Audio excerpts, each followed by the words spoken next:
यकीन मानिए बहुत ही बढ़िया अप्रोच के साथ में आज हम आपको सवाल करवाएंगे, जहां पर आप सोचेंगे कि यार ऐसे भी सवालों को किया जा सकता है क्या। जैसे जैसे पेपर बढ़ रहा है धक धक बढ़ रही है ना, जैसे आपकी धक धक बढ़ रही है हमारी भी बढ़ रही है, क्योंकि आपसे कहीं ना कहीं तो हम जुड़े ही हैं। तो कोशिश हमारी है कि आज के पेपर के माध्यम से आपके कॉन्फिडेंस को बढ़ाया जाए और ऐसे भी बताया जाए कि भैया सवाल ऐसे ही आप बना सकते हो। आओ चलो, तो पहला क्वेश्चन है परसेंटेज का, और कहा गया है कि 40 के वर्ग के 40% का चौथाई भाग ज्ञात करो। अब सबसे पहली बात, 40 का जो वर्ग होता है वो कितना होता है, तो 1600 होता है। ठीक है, और 40% का एक चौथाई, तो 40% का एक चौथाई का मतलब 10%। और इस संख्या का अगर आपको 10% निकालना है मेरे भाई, तो यहां पर सीधा सीधा कितना हो जाएगा, 160। ऑप्शन नंबर जो सी होगा वो हमारा बिल्कुल सही उत्तर होगा।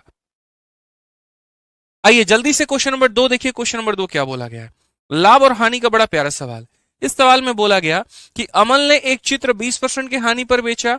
यदि वह इसे 200 रुपए अधिक में बेचता तो 5% का लाभ होता। तो उस वस्तु का मूल्य ज्ञात करिए जिस पर अमल ने चित्र खरीदा था। क्या होता है कि पहले बेचारा बेच रहा था तो यार 20% का हानि हो गया, फिर बेचा 5% का लाभ हो गया। मतलब आप 20% के नुकसान से 5% के फायदे पर आए हैं। तो आपने कमाया कितना है, 25% मेरे भाई। कितना कमाया आपने, तो 25% कमाया। तो आप यहां पर बोलेंगे सर ये जो 200 रुपए है ना, ये कितने का मान है, तो ये 25% का मान है। और यहां पर जो वस्तु को हम खरीदते हैं तो वो क्रय मूल्य होता है, यानी 100% होता है। अगर आप यहां काटेंगे तो सीधा सीधा 200 का 4 गुना कितना हो जाएगा, 800। ऑप्शन नंबर ए बिल्कुल हमारा सही उत्तर है। आइए साधारण ब्याज का हम आपको एक सवाल दिखाते हैं, और यकीन मानिए जो तरीका हम आपको बता देंगे शायद हो सकता है वैसा आपने सोचा भी नहीं होगा। यह सवाल में बोला गया है कि 1625 रुपए की राशि पर दो अलग अलग स्रोतों से 5 वर्षों में प्राप्त साधारण ब्याज के जो बीच का अंतर है वो 32.5 रुपए है। तो उनकी ब्याज दरों के बीच का अंतर पता करिए। मतलब मेरे पास पैसा है, हम उसको अलग अलग रेट पे चला दिए हैं, कोई रेट कुछ और है, कोई रेट कुछ और है। पहले से ब्याज मिला कुछ और, दूसरे से मिला कुछ और उस ब्याज का अंतर 32.5 रुपए है। तो बताओ रेट कितना होगा। विद इन सेकंड अगर आप यहां पर कैलकुलेट करके देखेंगे तो सीधा आंसर आपको ऑप्शन नंबर डी आएगा। बट वो कैसे, देखो जैसे रेट निकालने का फॉर्मूला होता है, रेट निकालने का फॉर्मूला क्या होता है, एसआई बट्टे में क्या होता है, प्रिंसिपल इंटू 100 अपॉन में टाइम। तो बस यहां पर जीवन में याद रखना, डिफरेंस इन रेट निकालने का भी फॉर्मूला यही बन जाता है कि डिफरेंस इन रेट बराबर difference in SI divided by principal into 100 upon time. तो अगर आप देखोगे यहां पर तो ब्याज का जो अंतर है वो हमारा कितना है, तो बोलोगे गुरुजी 32.5 है। यहाँ पर मूलधन आपका कितना है, तो बोलोगे मूलधन जो हो गया वो हमारा 1625 हो गया। उसके बाद में यहाँ पर कितना 100, और बट्टे में समय जो है यहाँ पर कितना है, तो समय आपका हो जाएगा दोस्त 5 साल। अगर दशमलव हटाओगे तो नीचे तुम्हारे 2 जीरो आ जाएंगे, मुफ्त के हैं, खत्म करो। 1632 से इसे खत्म करो, कोई भी संख्या को 5 से भाग करना है, इसका डबल करो, 4 हो जाएगा, और एक डिजिट छोड़ के दशमलव लगा दो। तो आया ना मजा मेरे भाई। वीडियो को लाइक करते रहना और चैनल को सब्सक्राइब करते रहना, यहाँ पे सब्सक्राइब करना नहीं छोड़ना है। आइए चलिए तीसरा सवाल यहां देखते हैं। तीसरा सवाल चक्रवृद्धि ब्याज के ऊपर में है, कैसे बनाना है जरा देखिए। कोई पैसा है, अगर आप उसको चक्रवृद्धि ब्याज पर निवेश करते हो तो वह 2 वर्षों में इतना हो जाता है और 3 वर्षों में 1680 हो जाता है। तो यहां पर जो रेट है वो क्या है, ये तो बहुत ही आसान है यार, ये भी कोई क्वेश्चन है, आप ये बताओ। आप बताओ यहाँ 2 सालों में कितना हो गया, तो 1600 रुपए, और यहाँ 3 सालों में कितना हो गया, तो बोलोगे सर 1680 रुपए। यानी यहाँ पर जो अंतर है वो मेरे भाई कितने का है, तो 1 साल का है। और 1 साल में ब्याज कितना मिला, तो 80 रुपए।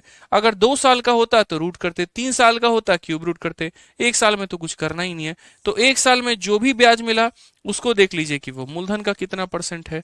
तो यहाँ पर अगर आप इसे हल करेंगे तो बोलेंगे सर देखो 1600 का 5 गुना होता है 8000। ऑप्शन नंबर ए जो होगा क्या होगा, करेक्ट आंसर होगा। ठीक है, आइए चलिए अगले सवाल की तरफ चलते हैं। अगला सवाल यहां देखते हैं क्या बोला गया है, जरा पढ़िए।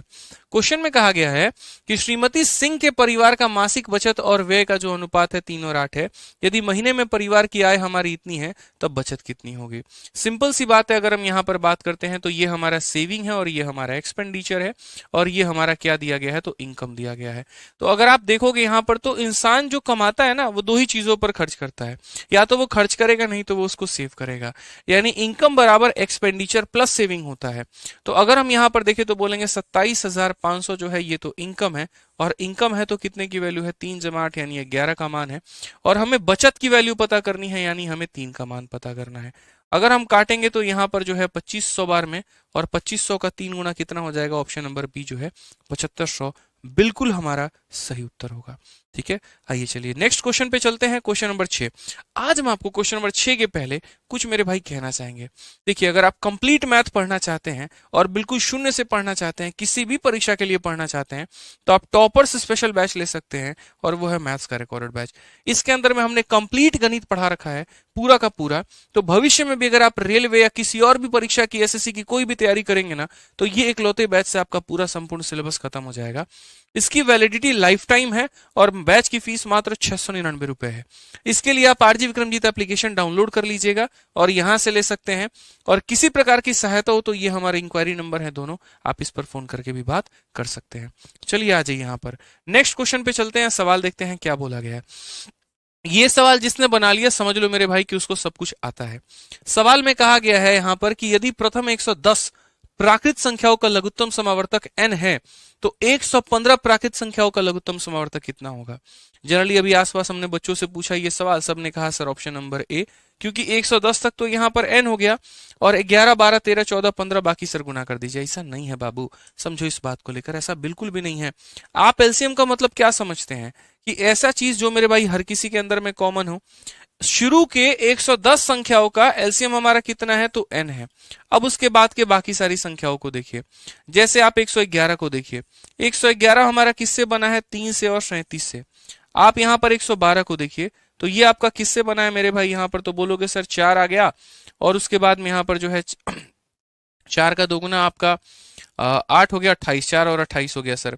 113 को होल्ड पे रखिए अभी यहाँ पर। 114 को अगर आप यहाँ देखेंगे तो बोलेंगे सर ये भी हमारा 6 से कहीं ना कहीं कटेगा, 6 से आपका 1 बार में और 9 बार में। 115 को अगर आप देखेंगे यहाँ पर तो 5 से आपका कितनी बार में जाएगा, 23 बार में। तो मेरा मानना यहाँ पर यह है कि जैसे इसके अंदर 3 और 37 है, तो ये ऑलरेडी 1 से लेकर 110 के बीच में आया है। 37 आया है कि नहीं, आया होगा। 4, 28 भी आया होगा, 6 और 19 भी आया होगा, 5 और 23 भी आया होगा, लेकिन 113 क्या है, ये प्राइम नंबर है और 113 किसी के बीच में नहीं आया होगा। तो 113 अगर किसी के बीच में नहीं आया होगा तो करेक्ट आंसर हमारा क्या होगा, यानी 1 से लेकर 110 तक, और सर उसके बाद में जो हमारा प्राइम नंबर है यानी 113। तो सही ऑप्शन ए ना होकर कौन सा ऑप्शन होगा, बी। बहुत सारे लोग इसमें फंस जाते हैं, इस बात का ध्यान रखिएगा। देखिए, आप लोगों के लिए तो भाई मेरी मेहनत चल रही है, दिन रात में किए बैठा हूं, शॉर्ट्स के माध्यम से, मैराथन्स के माध्यम से, वीडियोस के माध्यम से। अभी रात के आपके सामने हमेशा की तरह 1 बज रहे हैं और यहाँ रिकॉर्डिंग चल रही है, 1:30-2 बजे तक खत्म होगा, 3 बजे तक खाना खा के सोऊंगा। बस आप लोगों के लिए एक ही है मेरे भाई विनती, सिलेक्शन जरूर लेना। दिल से दुआ करता हूं सभी का सिलेक्शन हो, और जो रिक्वेस्ट है मेरी वो यहाँ पर ये है कि अपने इस परिवार को जल्दी से जल्दी 2 लाख सब्सक्राइबर पूरा करिए। बहुत प्यार आप लोगों ने दिया, इसमें 1% की कोई दुख नहीं है, बहुत सपोर्ट आप लोगों ने दिखाया, जितना मैंने सोचा नहीं था उससे ज्यादा आपने दिखाया है। बस भाई 2 लाख जल्दी से जल्दी पूरा करिए। हमें 1,70,000 पर है, 30,000 और चाहिए, जल्दी से फटाफट पूरा करिएगा। हर कोई जो है यहाँ पर सब्सक्राइब जरूर करना भाई, दिल से रिक्वेस्ट है भाई। आ जाओ, चलो इस सवाल को देखो जरा, यहाँ पर कैसे बनाओगे। तो बोलोगे सर देखिए बॉड मास का है, 576 का जब रूट करते हैं तो कितना आ जाता है, तो 24, और 24 को जब आप डिवाइड करोगे 2 के साथ में तो होगा मेरे भाई 12। आप है ना पूरा नोट मत करना पेपर में, कभी भी पूरा नोट करने में समय बहुत जाता है, सीधा माइंड में सॉल्व करो। 24 को 2 से डिवाइड करेंगे तो 12 आएगा, और फिर वो 12 को 2 से मल्टीप्लाई करेंगे तो 24 आएगा। यहाँ पर समझिए तो पूरे का उत्तर कितना हो जाएगा, 24। तो अपने मन में रखिएगा 24। अब यहाँ देखिए तो बोलेंगे सर ये 52 है, इंटू हमारा 24 है, इंटू हमारा क्या हो गया, तो 52 हो गया, और डिवाइड करना है किसके साथ में, 24 के साथ में। तो यहाँ पर हम इसे काट देंगे। अब 52 इंटू 52, मैंने हमेशा बता रखा है कि 50 से ऊपर जितनी भी संख्या होती है यहाँ पर उसका स्क्वायर करने का तरीका क्या होता है, 52 का स्क्वायर निकालना है। तरीका बहुत ही आसान है, 50 से ये कितना ज्यादा है, तो 2 ज्यादा है, 25 में 2 जोड़ दो, 25 में 2 जोड़ दोगे तो हो जाएगा 7, और जितना ज्यादा उसका स्क्वायर यानी 2 है तो 2 का स्क्वायर कितना होगा, 4। जैसे कल के दिन अगर आपको 54 का स्क्वायर निकालना हो, कैसे करोगे, 50 से कितना ज्यादा है, 4, तो 25 में 4 जोड़ दो तो कितना हो जाएगा, 29, और 4 का स्क्वायर कितना हो जाएगा, 16। ये हमारा करेक्ट आंसर होगा। आइए तो चलिए पार्टनरशिप यानी साझेदारी का एक सवाल देखते हैं, और इसको तो विद इन सेकंड्स आप उड़ा देंगे, बहुत ही हल्का सवाल है। बोला गया है कि 3 साझेदार ए बी सी हैं, 4, 5, 6 के अनुपात में लाभ कमाते हैं, और सी का जो हिस्सा है वो ए की तुलना में 200 रुपए अधिक है, तो उनके द्वारा जो प्राप्त कुल लाभ है हमारा वो कितना होगा। आप यहाँ पर देखेंगे तो जो प्रॉफिट शेयर कर रहे हैं वो कैसे, तो बोलेंगे सर यहाँ पर ए, फिर यहाँ पर बी और फिर यहाँ पर सी। यहाँ पर सी हमारा कितना ज्यादा है, 2 यूनिट। तो अगर हम बात करेंगे तो ये जो 200 होगा ये कितने का मान होगा, 2 का। और हमसे टोटल प्रॉफिट पूछा गया है, तो हम टोटल प्रॉफिट की बात करेंगे तो हो जाएगा मेरे भाई 15। तो 15 इंटू 100 उत्तर कितना होगा, तो 1500 बिल्कुल हमारा सही उत्तर होगा। ठीक है, आइए चलिए अगले सवाल की तरफ बढ़ते हैं। अगला सवाल देखते हैं, क्वेश्चन नंबर 9 यहाँ पर क्या कहा है। ठीक है, क्वेश्चन नंबर 9 में बोला है कि एक बल्लेबाज ने 12वीं पारी में 64 रन बनाया है और इस तरह से उसका औसत जो है वो 4 रन बढ़ गया है। तो 12वीं पारी के बाद में उसका औसत स्कोर ज्ञात करिए। दो तरीके से बना सकते हैं, जो मेरा कॉमन मेथड है, मुझे जो लगता है मैं आपसे वो शेयर करूंगा। यहाँ पर कहानी क्या चल रही है कि यहाँ पर उसने 11 पारी वो खेल चुका है। 12वीं पारी जब वो खेलता है तो कितना रन बनाता है, तो 64 रन बनाता है। और उसके बाद में हर पारी में जो रन है वो 4-4 से बढ़ जाता है। तो आप ऐसे मान के चलिए कि 12 पारियां अब उसके पास में हो चुकी है, हर पारी में उसने 4-4 रन बढ़ाए हैं। तो 12 इंटू 4 यानी 48 रन तो उसको बढ़ाने बढ़ाने में लग गए। ठीक है, यानी अगर उसने मान लीजिए कि 64 रन का पारी खेला है तो उसमें से वो 48 निकाल देगा तो बचेगा मेरे भाई कितना, तो 16 रन। यानी ये तो सिर्फ बढ़ाने के काम आया है। ये सिर्फ किसके कारण आया, तो बढ़ाने के काम मेरे भाई यहाँ पर आया है। तो इसमें दो तरह का सवाल पूछता है, पुराना औसत क्या था, नया औसत क्या था। तो आप बोलेंगे टोटल रन में से बढ़ाने वाले रनों को घटा दीजिए, जो आ जाएगा यहाँ पर ये हमारा ओल्ड औसत था। ठीक है, और उसके बाद में आपको पता है कि पुराने औसत में के बाद में हर किसी में कितना रन बढ़ गया, 4-4। तो पुराने वाले में अगर आप 4 जोड़ देंगे तो ये आपका मेरे भाई नया औसत आ जाएगा। तो इससे बोलते हैं एक तीर से दो निशाना, यानी यहाँ पर एक कंसेप्ट से आप दो सवाल कर सकते हैं, इस बात का ध्यान रखें। ठीक है, चलिए टाइम एंड वर्क का एक सवाल यहाँ पर देखते हैं, जो कि क्षमता और एफिशिएंसी के ऊपर में आधारित है। क्या कहा गया है जरा पढ़िए। ए बी से आधा कुशल है और जो का मतलब किसके बारे में बोला गया, तो अभी देखेंगे किसके बारे में है। जो सी से 3 गुना कुशल है, वे तीनों मिलकर कार्य को कितना दिनों में पूरा कर सकते हैं, ये पूछा गया है, यदि बी इसे 6 दिनों में पूरा करेगा। A is half as efficient as B and who is thrice as efficient as C. तो 3 लोगों की चर्चा है, तो यहाँ पर हम तीनों को लिखेंगे। ए जो है वो आधा है किसके, तो बी के। अगर आप ए को देखोगे तो मेरे भाई यहाँ पर ये किसके है, आधा है। और हु के बगल में कौन है, तो बी है। तो बोला गया B is thrice as efficient as C. अगर हम बी की बात करें तो वो हमारा क्या है, तो मेरे भाई 3 गुना है। आप बड़े आसानी से यहाँ पर वैल्यू बना पाएंगे। आप एक काम करिए, इसको 2 ले लीजिए, तो 2 का 3 गुना कितना हो जाएगा, 6। और 6 का आधा कितना हो जाएगा, 3। ये क्या है, तो इनके क्षमता का अनुपात है। ये क्या है मेरे भाई, तो इनके क्षमता का अनुपात है। अब यहाँ सवाल में देखिए कौन इस काम को कर सकता है। तो बोला गया यहाँ पर सर बी जो है अकेले इस कार्य को 6 दिनों में पूरा कर सकता है। तो बी की क्षमता कितनी है, 6। और कितने दिनों में पूरा करेगा, 6। तो ये हो गया टोटल वर्क। अब इस टोटल वर्क को देखो, टाइम निकालना है तो टाइम बराबर वर्क अपॉन एफिशिएंसी होता है।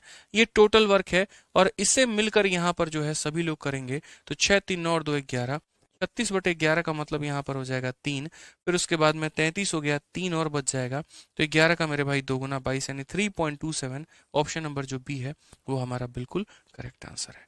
ठीक है, आइए चलिए अगर अगला सवाल देखते हैं। 11 नंबर सवाल क्या बोला गया है जरा पढ़िए।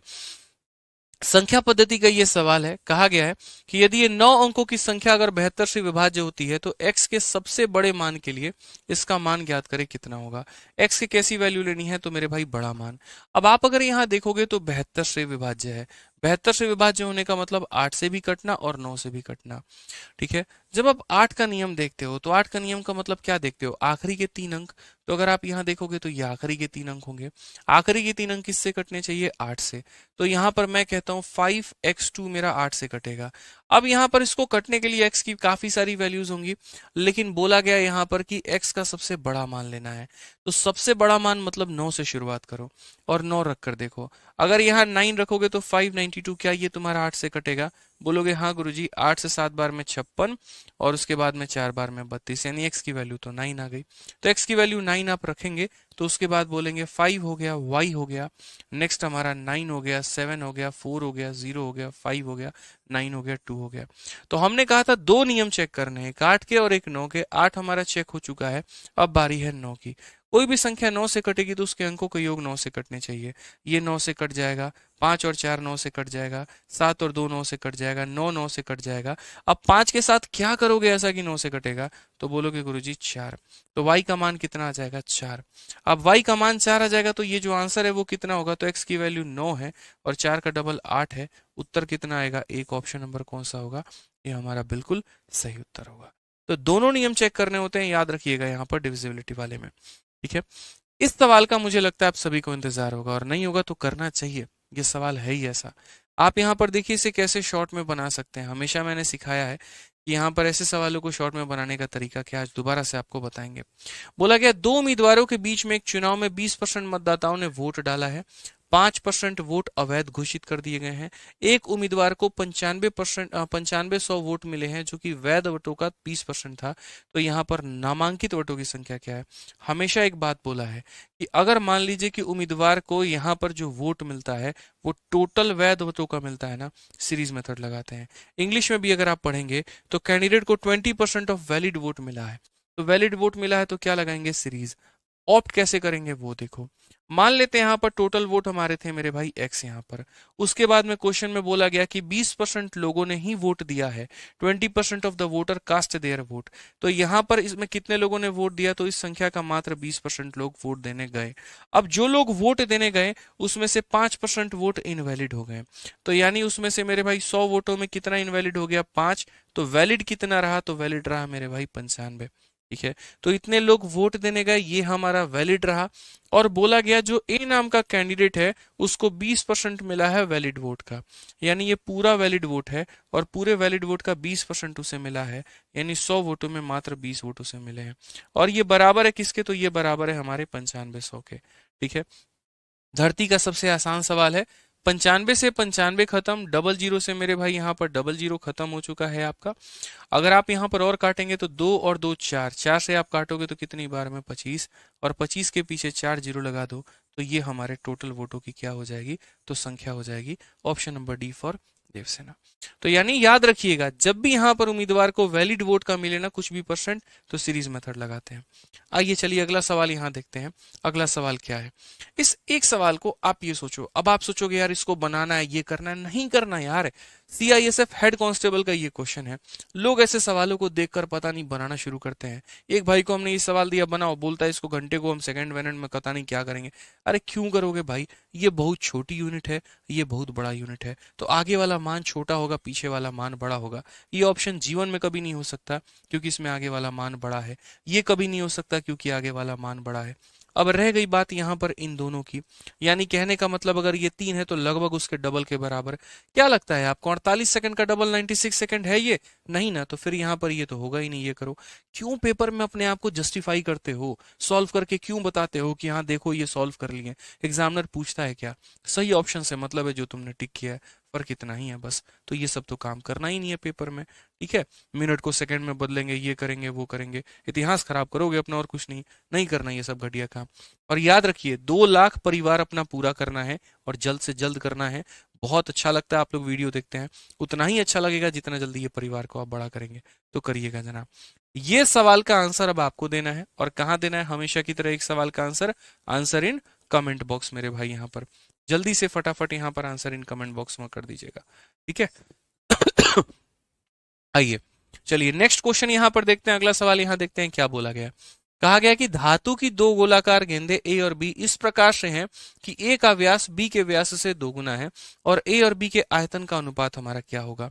there are two spherical metal ball A and B such that diameter of A is twice the diameter of B. What is the ratio of their volume? ये भी कोई सवाल है।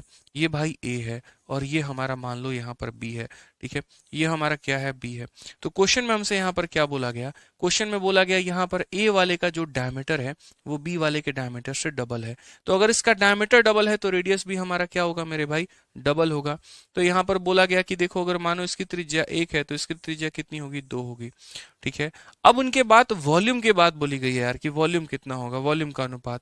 तो वॉल्यूम कितना होता है, तो बोलोगे 4/3 इंटू पाई इंटू रेडियस का क्यूब यहाँ पर, और उसके बाद में यहाँ पर 4/3 इंटू पाई इंटू मेरे भाई रेडियस का क्यूब। आसान भाषा में देखे तो कांस्टेंट कांस्टेंट से कट जाता है। मैं शुरू में चाहता तो ये बात आपको बोल सकता था यार वॉल्यूम का क्यूब निकालना है या वॉल्यूम का रेशियो निकालना है तो रेडियस का क्यूब कर दीजिए, त्रिज्या का मेरे भाई क्यूब कर दीजिए, आयतन अगर निकालना है। लेकिन फिर उसमें आप कंफ्यूज होते। तो इसीलिए अगर आयतन का अनुपात निकालना है तो आप सीधा देखिए त्रिज्या का यहाँ पर क्यूब मेरे भाई हो गया 8 और यहाँ पर एक सही ऑप्शन कौन सा है? ए है। कभी भी अगर आप वॉल्यूम हो गया, सरफेस एरिया हो गया या कुछ भी हो गया, अगर आप उनका अनुपात निकालते हैं ना, तो कांस्टेंट को इग्नोर करके चलिएगा, वो तो कट ही जाता है, वो कोई मेरे भाई बहुत बड़ी बात नहीं होती है। ठीक है, तो यहाँ पर हमारी तरफ से होते हैं पूरे के पूरे 15 सवाल खत्म। आप लोगों को ये करना है कि वीडियो के कमेंट बॉक्स में बताना है कि किसका सेंटर कहाँ पर है। जिनका मेरे भाई कमेंट ज्यादा आया तो हम उनके सेंटर पे पक्का आएंगे, ये हमारा प्रॉमिस है आप लोगों से। ठीक है, जिस भी सेंटर से ज्यादा कमेंट आए यहाँ पर, तो मेरे भाई पक्का वहां पर हम आने वाले हैं। जल्दी से कमेंट करके बताइएगा और वीडियो को लाइक और चैनल को सब्सक्राइब करिएगा।